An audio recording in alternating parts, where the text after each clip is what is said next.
Olá pessoal, vocês que acompanham o canal Biologia Evolutiva de Gilvan. Nós vamos falar hoje de outro filo dentro do reino Animalia, que é o filo Platelmintes. Plate quer dizer chato, tá, do grego, achatado, formato de fita. E Helmintes quer dizer vermes, se refere os vermes, tá? Então, boa parte deles, por exemplo, as planárias são de vida livre, mas boa parte são endoparasitas, ou seja, vive no intestino de outros animais, tá bom? Inclusive do ser humano, de animais grandes como o gado bovino. Bom, quanto à morfologia e à fisiologia desses animais, eles são triblásticos. Nós vimos que, por exemplo, os poríferos não formam folheto embrionário. Os quinidários são diblásticos. E esses são triblásticos, tá? Porém, são acelomados. O que é o celoma? O celoma é uma parte que tem, por exemplo, em órgãos, a gente vai falar, não vou dizer agora, mas o celoma é vamos pensar, uma divisão entre parte do corpo, como, por exemplo, pensar na cavidade peritoneal. Ali vai ter, mas não vamos entrar em detalhe. Bom, planárias. Planárias são animais de vida livres, que têm reprodução sexuada assexuada, tá? Capacidade enorme de regeneração, alta capacidade de regeneração, tá? O revestimento e sustentação e movimento, o animal tem isso na água, tem digestão, porém a digestão depende de uma série de coisas. 100 anos, se a gente for pensar, a boca é uma boca primitiva, a gente pode dizer uma estrutura primitiva, um órgão primitivo, tá? Bom, respiração e circulação e excreção, sim, já tem um sistema diferenciado quando a gente compara com vamos pensar com os quinidários, tá? Porém ainda é muito primitivo. Vamos pensar no caso da questão de resíduos metabólicos, tudo. Tem protonefrídeos, que são já estrutura, vamos pensar, equivalente a uma forma renal primitiva, quando a gente pensa no ponto de vista, diria que funcional do animal.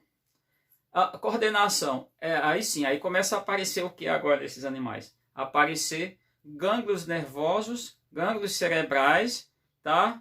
Cordões nervosos. Então já começa com o sistema nervoso, diferentemente, por exemplo, os quinidários têm células sensitivas, sim. Por exemplo, se você tocar lá vamos imaginar que isso aqui fosse um alfinete, um sistema muito pontiagudo, você vai tocar num quinidário, sim, ele se retrai e tudo, tem toda uma questão. No caso desse, não. Reprodução desses animais pode ser fecundação recíproca. Por quê? Porque tem, no caso, falando das planárias, tem animais com dois sexos, tá? Animais hermafroditas. Bom, quanto à classificação dos platelmintes, eles estão divididos em classes. Quais são essas classes? A própria que eu falei agora, acabo de falar, das planárias, que são os tubelários,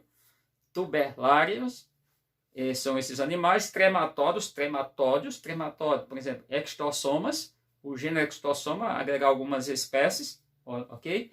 E cestódio também, que são no caso das tênias, que engloba também, agrega algumas espécies. Bom, os tubelários são de vida livre, até onde eu sei, pode ser que tenha algum parasita, a gente em ciência não costuma, é muito importante, eu sempre falando isso para você, em ciência a gente não costuma dizer, isso é cientificamente comprovado, isso é cientificamente estudado, porque você faz uma afirmação, daqui a pouco vem outro cientista e descobre que sobre aquela tua afirmação tem algo a mais, descobre algo a mais, então tem que ter esse cuidado. Bom, os trematódios, a classe trematódia, ela é formada por extossomas, tá? E o que são extossomas? Os extossomas são animais dioicos, ou seja, de dimorfismo sexual, tem machos e fêmeas, tá? É interessante salientar essa questão.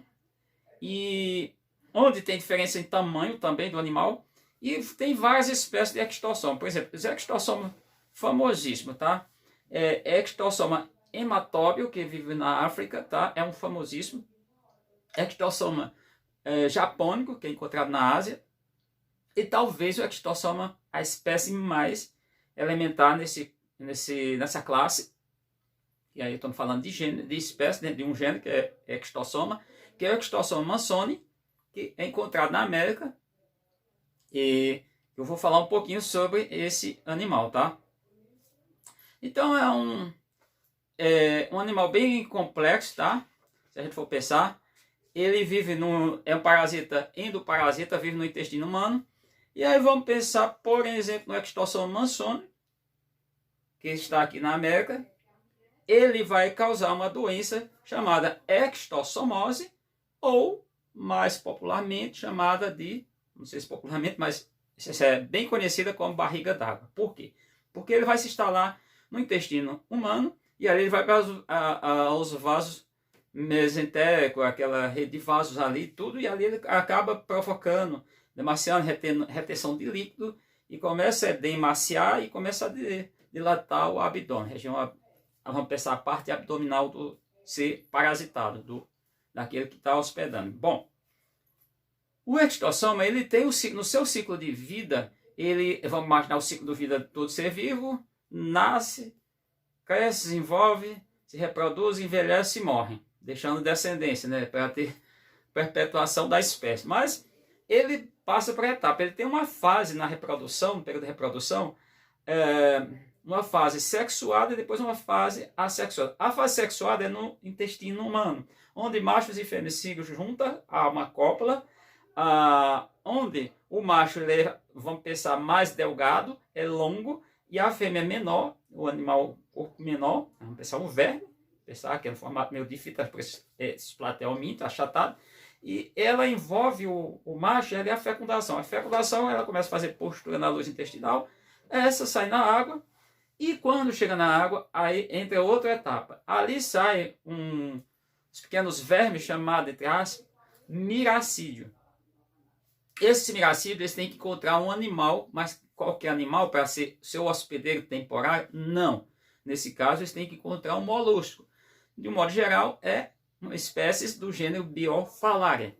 Encontrando esse animal, ele penetra na musculatura do animal, inclusive esse animal ele tem uma concha, né? É um formato de um caracol, e ali ele se reproduz, cada indivíduo desse, cada miracídio, ele se reproduz de forma assexuada, não há reprodução gâmica nesse momento, e ele forma vários indivíduos. Esses indivíduos saem do corpo, abandonam o corpo desse animal maior, esse molusco, e fica na água.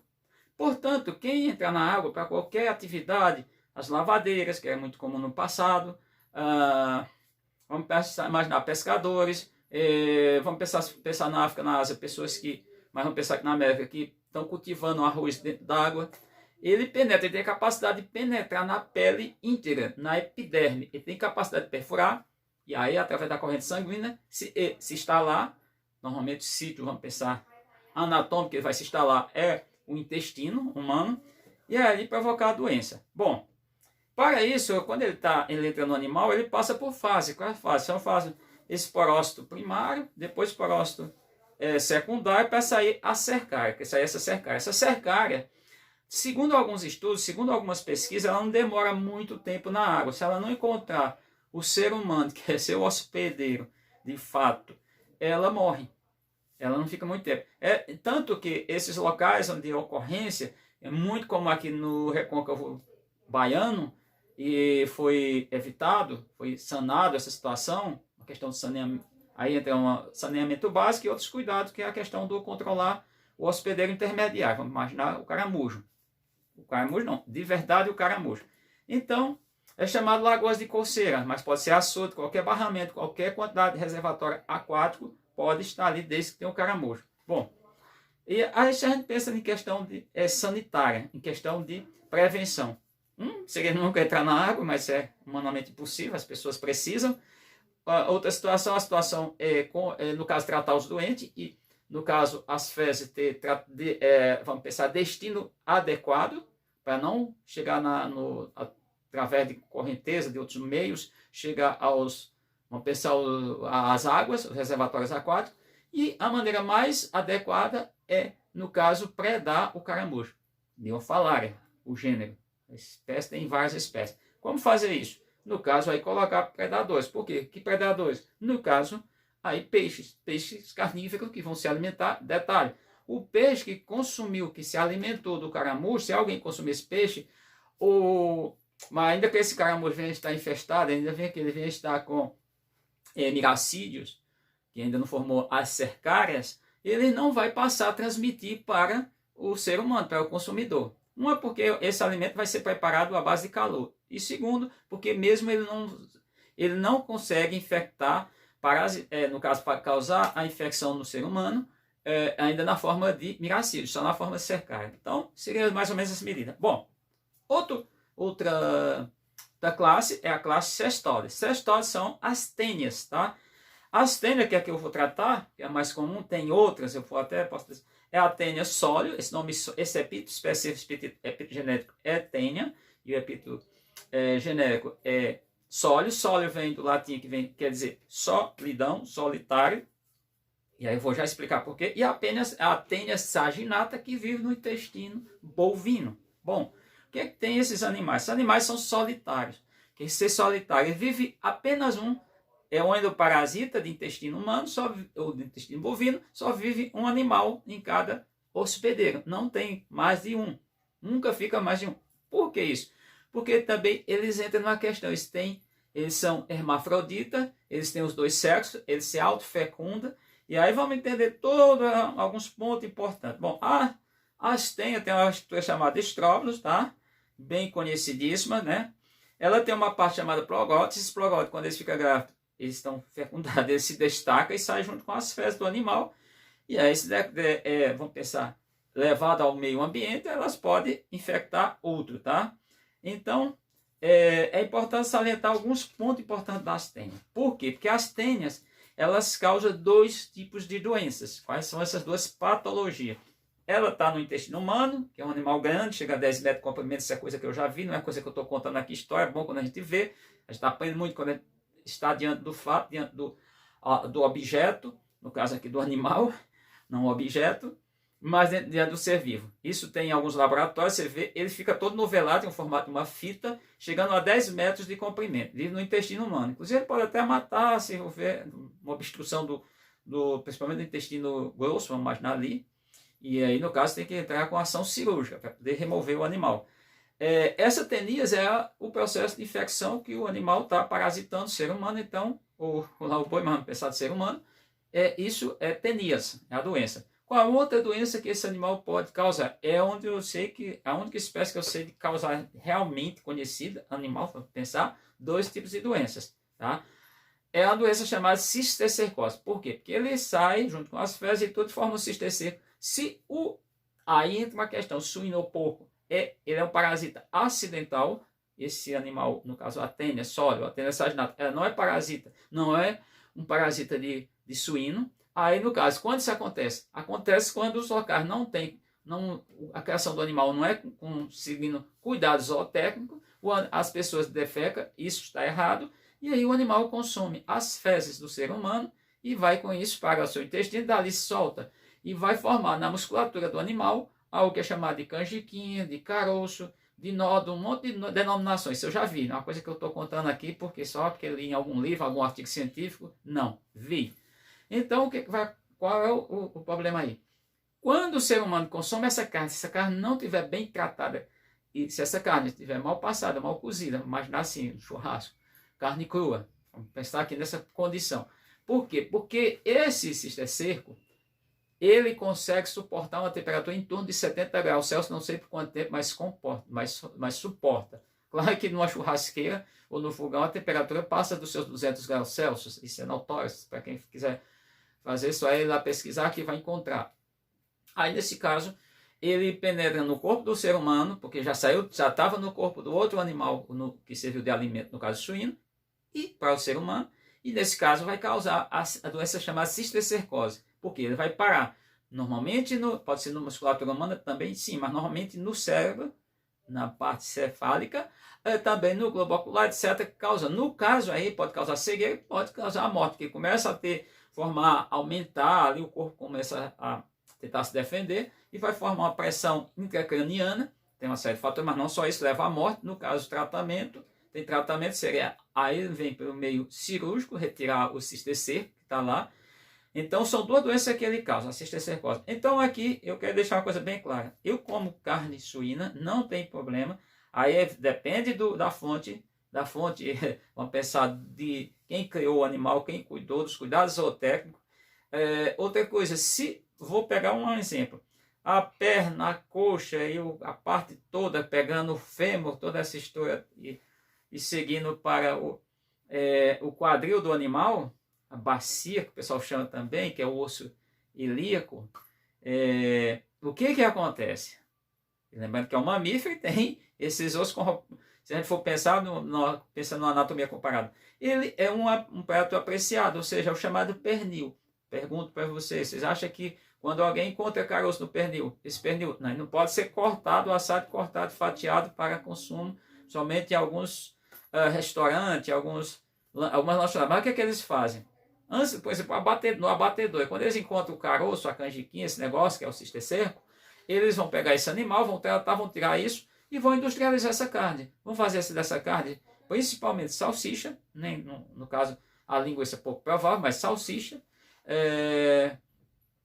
mortandela, presunto. Essa carne vai entrar na indústria de alimentos, tá? Vai ser processada, vai ser um alimento processado, ou pelo menos pré-processado. Estou tratando aqui de alimentos processados. Se tiver mais interesse, a gente pode discutir em outro momento. Então, é isso. Então, se a gente pensar, no caso, os plateumintes são esse grupo de animais. Eu vou deixar um sprint para vocês se situarem, deixar o nome dos animais, o nome científico desses bichinhos todos para vocês. Então, na próxima aula a gente fala dos nematóides, ou nematódios, que são os vermes roliços, tá? Mas hoje a gente fica com esse. Então, espero que vocês tenham gostado do vídeo, que sirva tem alguma importância para vocês que estão aí no segundo ano do ensino médio, também de uma certa maneira é abordado no 7º ano, no estudo de seres vivos. Até o próximo vídeo. Beleza? Fui.